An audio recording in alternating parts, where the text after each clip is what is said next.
really the ambition it needs, and the focus and the drive, and the really, if you think about it, especially just children in general, they get their vision from their father, like where they want to go, where they want to head to in life.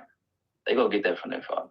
Unfortunately, word to Kendrick, the black community got daddy issues. This is where it all stems from. Is daddy issues. I was listening Mm-hmm. to that Kendrick song yesterday, man. It's so profound because it's so true. Not having somebody, not, being underfathered, right, is probably the number one issue in the world right now. The Yeah, underfathering of the world. It's not the undermothering of the world. it's not the under mother. Now, because and this is why a mother can never be a father, no matter what role. She can only play one role. She can never play the role of the father because there's an energy, the masculine energy, right? And that's what's missing when you're not just talking about a father, because you could have a man that's not masculine and he will be like the mother, right? Exactly. No, it has to be a masculine energy in the household. Yes. The masculine energy molds and shapes you to think a certain way, to develop yourself into a high level being, right? So that masculine energy is a protecting energy, a guiding energy, right? A prophesizing energy. So with that being missing in the household, the world is lopsided, right? So with growing up with your mother, it's not the same because children have a natural defiance, specifically young boys have a certain natural defiance to their mother, and especially in impoverished environments, because they don't want to become their mother. Their mother can be right all the time. Their mother can say no wrong and do no wrong. But that does not qualify her to raise a son because the son does not think like the mother. So she can Absolutely. help that son develop the rational and logical mind the way a father would naturally. Because even her stepping into the role of masculine, right, now depreciates her role of feminine because she can't be both at the same time. So it's automatically going to create an imbalance when it's not in the household. So with the world creating this false narrative around masculinity and talking about masculinity being linked to toxicity, right? They're further creating a condition to make children more prone to sexual promiscuity, right? When girls don't have fathers in the household, they're more sexual promiscuous. And now that sexual promiscuity You is said not in celebrated. the household. Yeah, when the father is not in the household, they're more sexually Okay, okay, promiscuous. okay. So, but now that's being celebrated. So the Well, lack yeah. of now is celebrated as sexual liberation. Why wouldn't it be? You got Now, to think about it. Why wouldn't Melanie it? Why moves. wouldn't it There's be no hold celebrated? on. I want to make this clear. And you can argue with whoever you want to, but I'm a man and I'm a masculine man. But there's no such thing as toxic masculinity. And if you believe so, your next statement, I need you to break down to me what is toxic femininity. I mean, yeah, of course, there's no such thing. They're It just doesn't even toxic make sense. That's an people. oxymoron. They're just toxic people. And see, How without can a, it be if toxic you don't have a masculinity? father to explain this to you, you can be stuck in your feelings and your emotions. It ain't no toxic masculinity. It's just toxic people. Yeah, there's this narcissism. Yeah, there's toxic people. That's not the Yeah, masculine that's toxic. That's not the feminine that's toxic. That's just a toxic mind, toxic habits, exactly. a toxic childhood. You understand me? But you can't blame masculine energy because when you talk about masculine, you're talking about traits that are typical of a man, right? But and this is a real world of people who say that they don't believe in structure. They don't believe in, they say things are man-made. But then you will at the same time respect somebody who say they can transition into a man, right?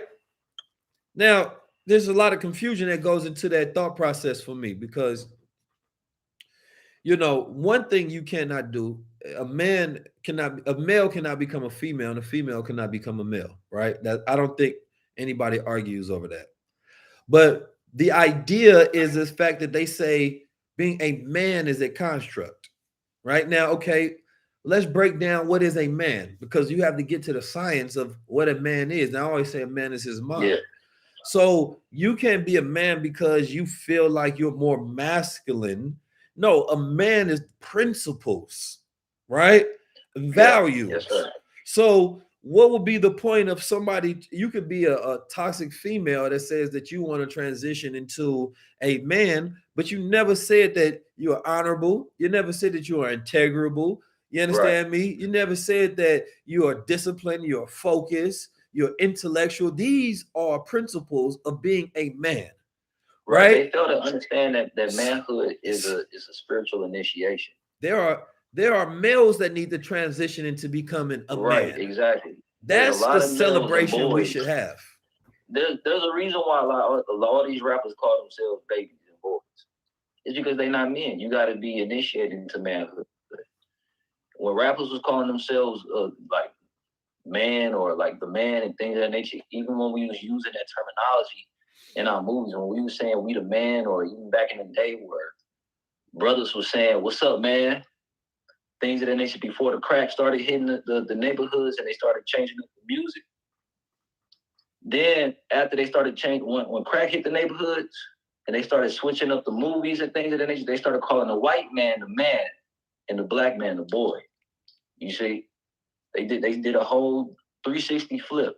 And so now what we seeing in today's time is we got a lot of boys who think they men, but that ain't been initiated. This manhood is all about principle. All about principle. That's deep. All about principle. We call ourselves what we become, and we walk around calling ourselves boys and niggas. Absolutely. So at this point in stage, you can't be mad that the behavior of the community, yes. You can't be mad at the community of being boys and niggas. Like, and that really goes deep. You understand me? It really, really goes deep when you really think about that.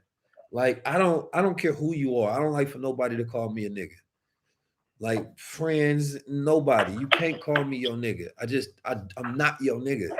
You understand me? And if you can't respect that, I just don't want to know you. And it's that simple to me. You understand me? Now, we may say things in jest and in gesture, but it's a different when if I got to correct you on it. Like, bro, you saying it too much. And like, you got to know when you're in the presence of a God. You understand me? You may not consider yourself to be more than a nigga, but I do. So therefore, I need you to correctly identify me based on my real name. If you got to call a transgender person by he, she pronouns, and y'all to respect that in the world, you got to call me by God. Respect that in the world. You understand me? And so this is the world that we live in today. You understand me? So for me, I won't take nothing less than that. And and nobody can come play with me like that. That's it. And if you do, then I wish harm on you. Right, because you gotta meet them with the same level of energy. Because you trying to harm me. So and I say that I like to say things like this very clearly and stated so that people know that I'm just not playing. Because I'm this type of person. I don't need to go to war from you from the state of, we got to be in conflict. I just don't need to know you.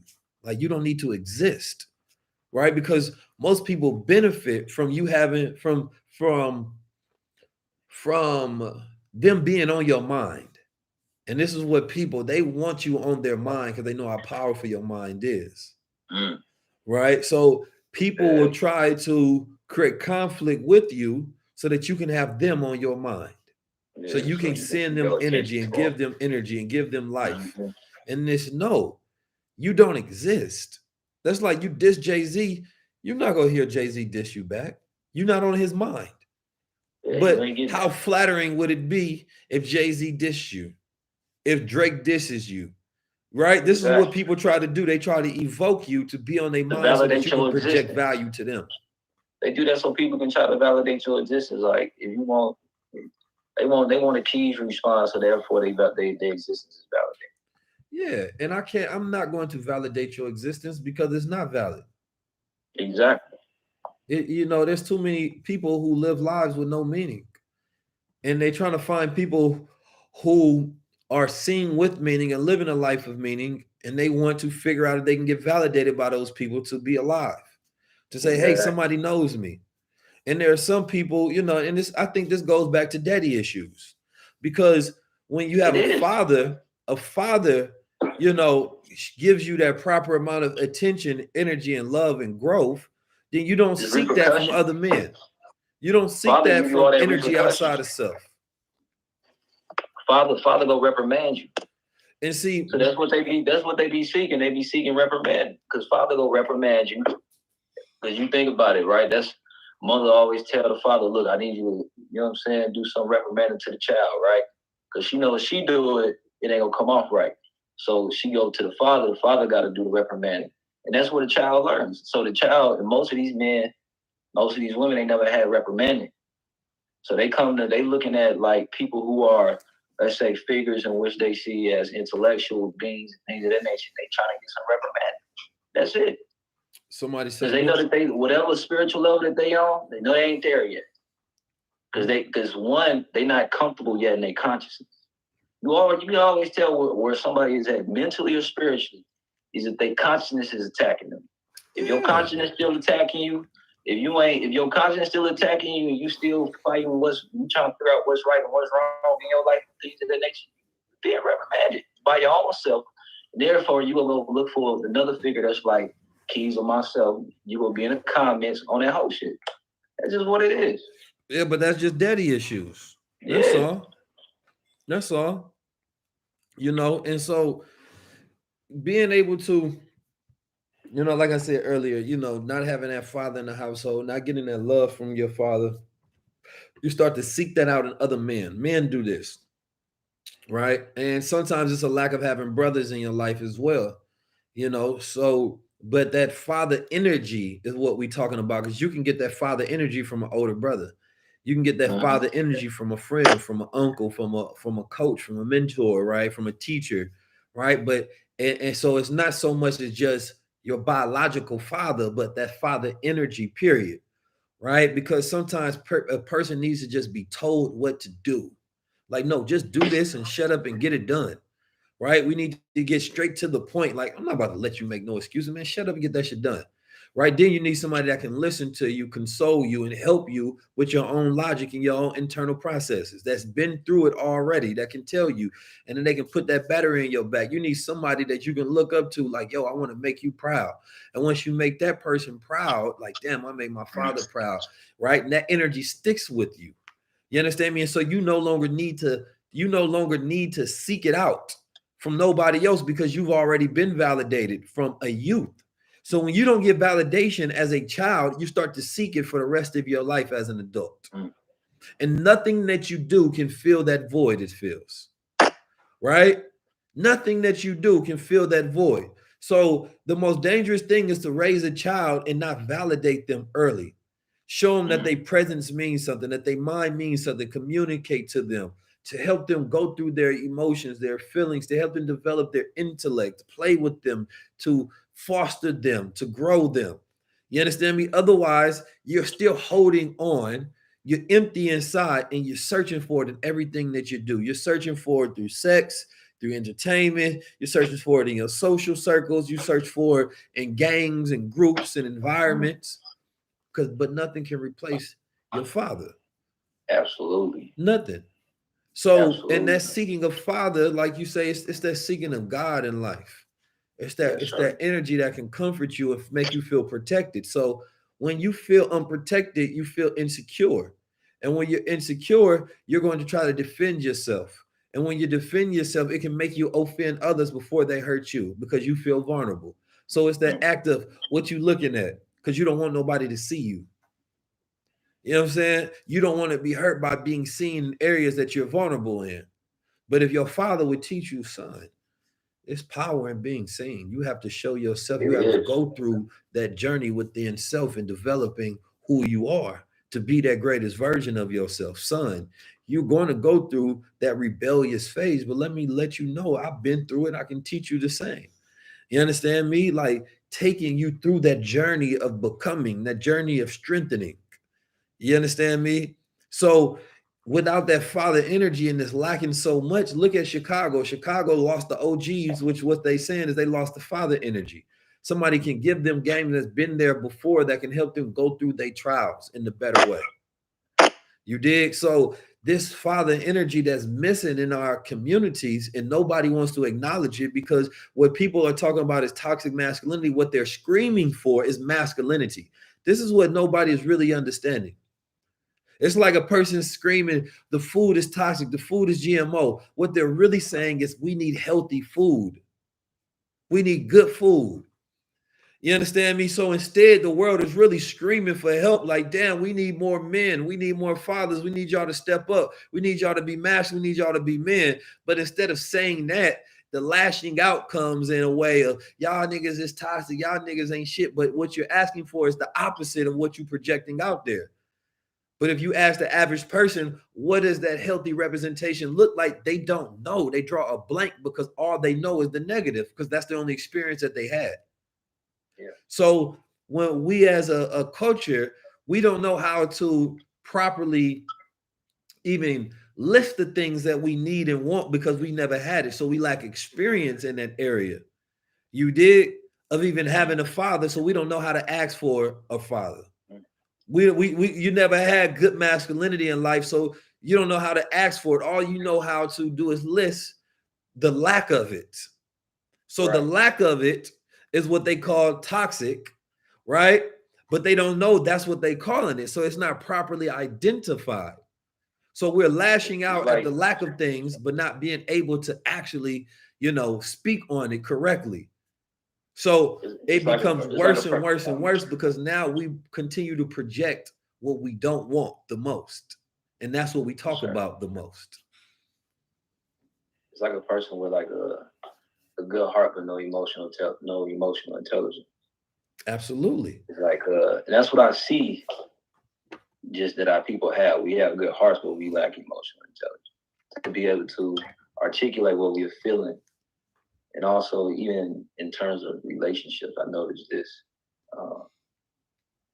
There's a lot of things that we could. The king. That's fly. There's a lot of things that we could just be saying, but we're saying it in the wrong way. Like, if you don't have you're breaking up a little bit to articulate how you. Am I breaking up? Yeah, you started to break up a little bit. I see your pixels messing up, but I don't think I'm breaking up. Let me see. Well, I'm just saying for me, I couldn't hear you what you were saying. I want to make sure you're coming in clear. So I was saying that basically, your heart can be saying one thing, but if you don't have the correct understanding in your language to articulate your heart, then you've always come across, as like with a language that's destructive, with a language that's like abusive, or a language that's not geared towards what you're really speaking to, or what you're really trying to say. So this is what is also happening in our community, in our culture, is we lack a level of coherence and common sense in terms of how we're using language. We actually don't know how to use language correctly, because when we think about it from this perspective, there's a lot of, like, we grew up on a God mind, on a Godhood mind, right? Certain people grew up on a religious mind, or they grew up on this amalgamation of like religion, spiritual, a whole different types of things. So there's different nuances in our languages that can't be communicated. So there's a difference between, like, we say spiritual people, right? And we say religious people. If you notice, a lot of religious people out here get money, right? And there's a lot of spiritual people out here broke. There's a reason behind that. It's simply because it's not that there's this huge difference between the two. Is it that this one person understands a certain nuance in their language, in their everyday language, that this other person simply doesn't use? So when we are having communication, when we're speaking towards one another, we coming from the same place, but we missing like on one super small instance. simply in the language that we speak, right?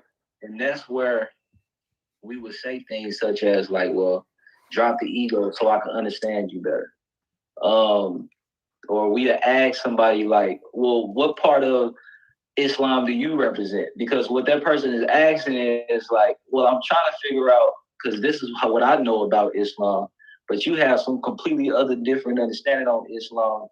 And in my spirit, I know that you're a good brother, but because of this is how I was indoctrinated, I want to come at you. You see what I'm saying? Yeah, This is how people. This is what's going on in people's consciousness. yeah, and you know, I like to override that because I believe a lot of that don't even matter. One second, let me shut this door. You got smoothies being made.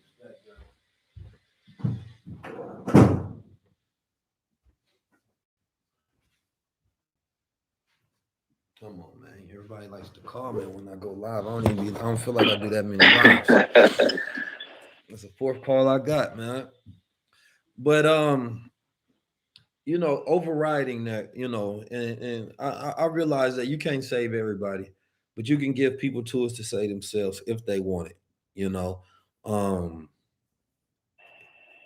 there's black men in America are more prone to um, mental issues than any other group in America, right? That comes from poverty, racism, and other contributing factors, you know, growing up in America. And so we have the hardest, number one, we have the least amount of empathy for ourselves and for each other and from the world, right? And we also, it means that if we have the highest level of mental issues, we have the least amount of capability to deal with ourselves as well because we have the most issues, right? Genetics do fall into it. I believe that anybody can be really predisposed to have genetic markers and issues that come along with it, especially when you're talking about PTSD, because trauma does exist 7 generations into the bloodline.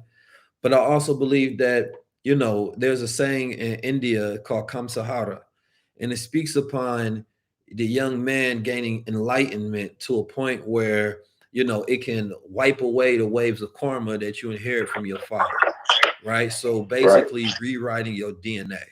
Billy Carson, when we talk to him, he always talks about utilizing affirmation as a way of reprogramming your DNA, right? And I believe that that can be done. Words are very powerful because what's in your DNA is encoded frequencies that act as right information and data that shows out in personality and different development. So one person can smoke weed, right? So this is why it's dangerous to just sell weed to the black community because you have so many people with mental issues, and you know they can have Right.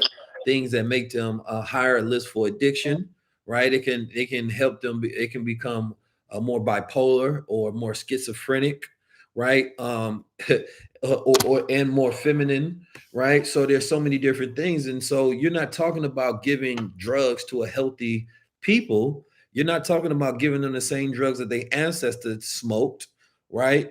No, you're talking about this new chemicalized forms of drugs Right. that create these Right. habits that also can start now, you know, taking these young men, and they don't know that they're exacerbating conditions that's within them. And most of the time they could have got it from their father or their father's father, but without having a father in the household to let them know the history of the family, they don't even know what's in them to get over, right? And so this is Right. why it's dangerous for parents to not expose their children to their past, because the child may not know that, oh well, you know, you was hooked on drugs before, so they think that you telling me not to smoke weed because you just don't want me to do nothing. But no, they instead of them having a conversation like, you know, that that's in the DNA. Like, don't you know that your grandfather was schizophrenic?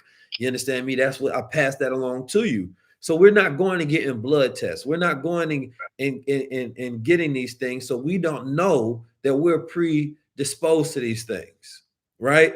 And so Right. not only that, when you grow up in, you know, a low nutrient environment, so you're in a food desert, and then you're in a high trauma environment, so you're in a crime, poverty environment, right? In the hood, these things cause stress, right? The stress also can help exacerbate these conditions as well. And then when you are a man of high intellect, being in an anxiety filled environment can make your mind fight against itself, because now you're a person that always has a lot of thoughts, but now these thoughts are all negative. Now these thoughts are always thinking on an issue. You a person that always has vision, but now all your visions are negative.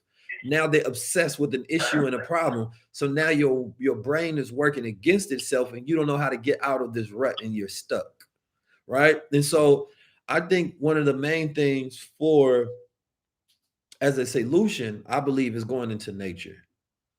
Nature Oh, is absolutely. God's therapy, bro.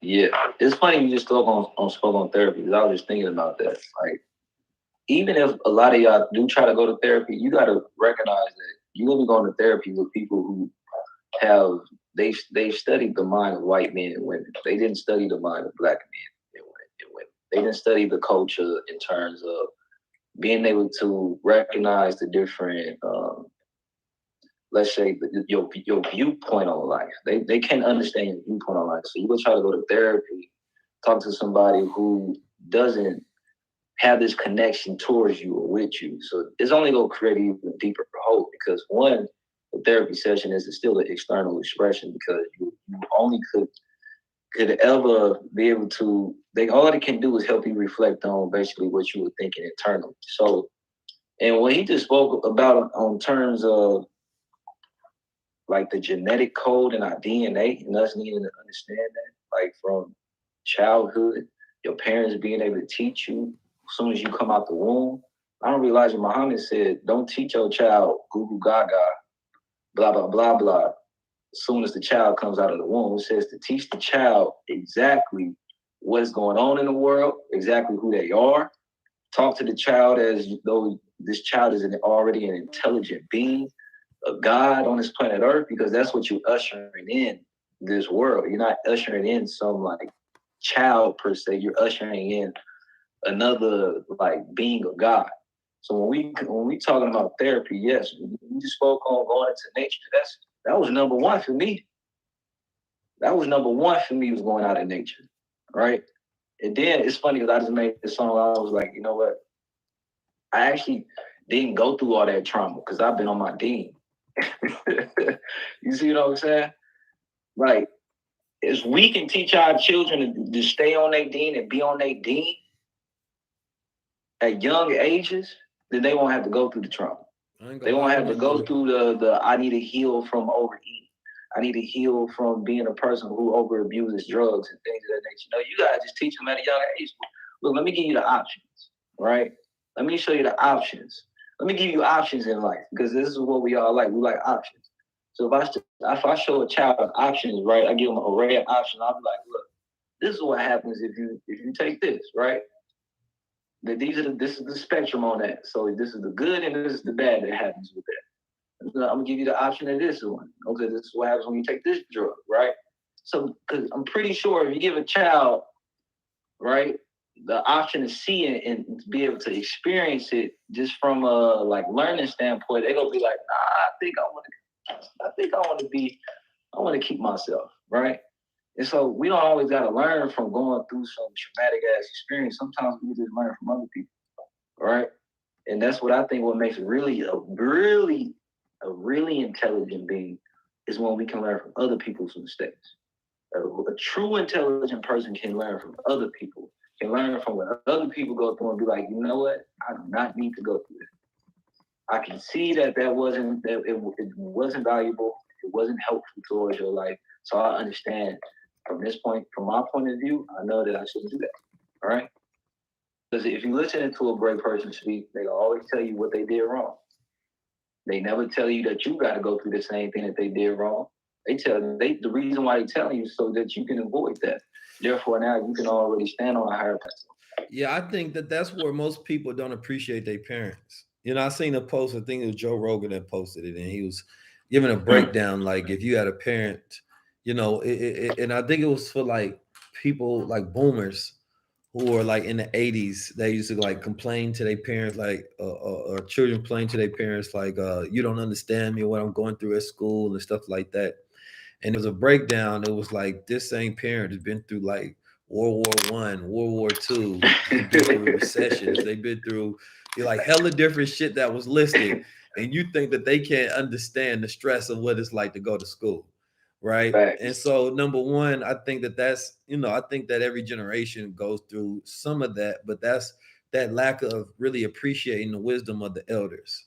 You understand me? Yeah. Like your Yeah. parents have it went through every emotion that you're going to go through, especially the ones that have lived some real life. Like your experience is unique to the sense that you are living it, but not unique in the lessons that you learn from it.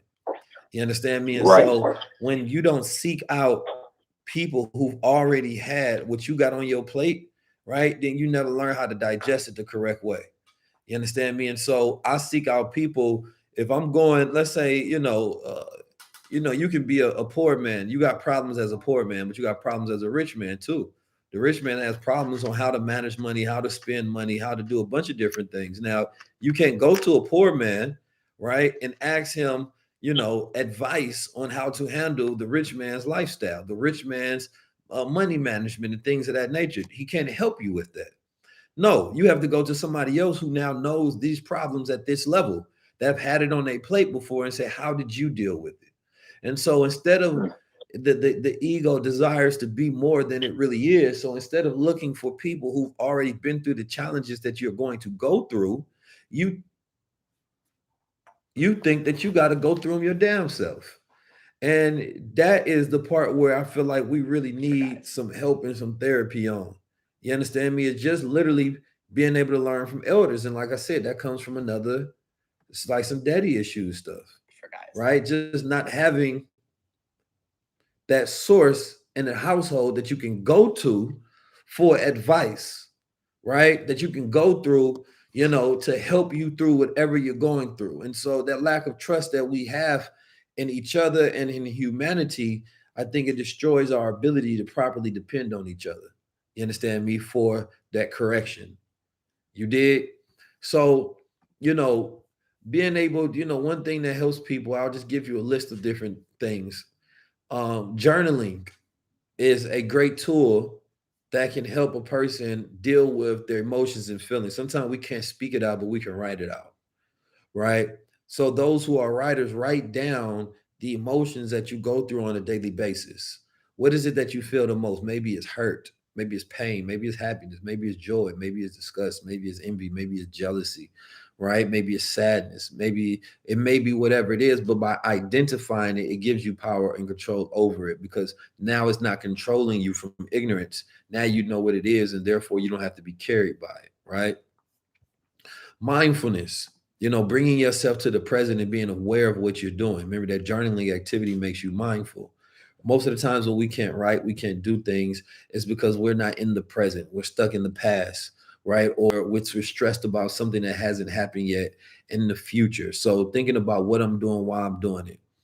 Um, Expressive arts therapy. You understand me? Some people have the ability to be able to draw out things or express themselves through some therapeutic artistic skill set, whether it's poetry, whether it could be painting, it could be drawing, it can be music, right? There's so many black men that have mental issues, and this is why we make such good music, because it's therapy that we can utilize to express ourselves through, right? There's cognitive behavior therapy, there's emotional focus therapy, there's talk therapy, talking through your problems with people. Emotional focus therapy is more so dealing with the type of emotions that you have, where I talked about identifying. There's so many different ways that you can utilize, but that'll be up to you all to look at and find which is the one that works for you best. So there are too many people that have issues, but they have not done everything that they can to solve their own problems. And I think that that is where the focus should be.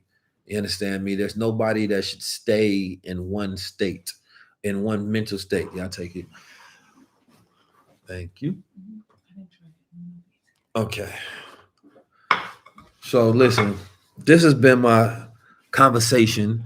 But I want you all to try this writing exercise if you can. Just write down, if you didn't have a father, if you did have a father, there's a thought experiment that you can do. This thought experiment is imagining a mountain. You imagine a mountain and you write down whether you see yourself at the beginning of the mountain, at the middle of the mountain, at the top of the mountain. Then describe the mountain. Is it a barren mountain? Is it a mountain with snow? What is the conditions of the weather at the top? Are you at the top of the mountain with a flag planted? Right? Describe that, and it has an indication on your relationship with your father in life. And you can do the same thing with an ocean, and it's an indication of your mother or the feminine energies in your life. And so write down and identify your relationship, past, present, and future, with your parents. And you'll realize a lot of the things that you're dealing with now are not of your own. A lot of the things you're dealing with now are undealt with childhood traumas, perspectives, perceptions, memories that as an adult you haven't utilized the processing power that you develop as a grown being, right? To rid yourself of these thoughts, to heal through those things. And when you do it, I suggest going to an environment like a park, taking do it right after a walk or a workout, something that allows you to express yourself, or finding a hobby where you're doing some art, you're generating something that allows you to express yourself in a way where you're not stuck, right? And so that's the beauty of therapeutic things. They allow us to get energy off that is within us, that it's stuck within us, that we can't figure out, right? So there's no way you can go back and find you a new father. In that sense, you can't go into the past and change it, besides changing your thoughts on the past, which changes your feelings towards it, which changes who you are, which allows you to get rid of undealt with things. But the thing that you can do is you can, in a healthy way, seek a way to father yourself. And oftentimes we find that in mentors. You understand me? We find that in coaches, we find that in speakers and leaders. And you're not seeking these persons for perfection, but you're seeking that energy that may have been missing. And finding healthy outlets is key, right? Healthy brotherhood, healthy sisterhood, healthy mother figures and healthy father figures, because a family is important to human beings. And that's something unique to us, because we deal with more emotions than any other species. So we need more help than anybody. We're not cold-blooded. So that's been my conversation on daddy issues. Y'all have a blessed one. Y'all stay peaceful. Y'all stay powerful. As always, join the BWO. Peace.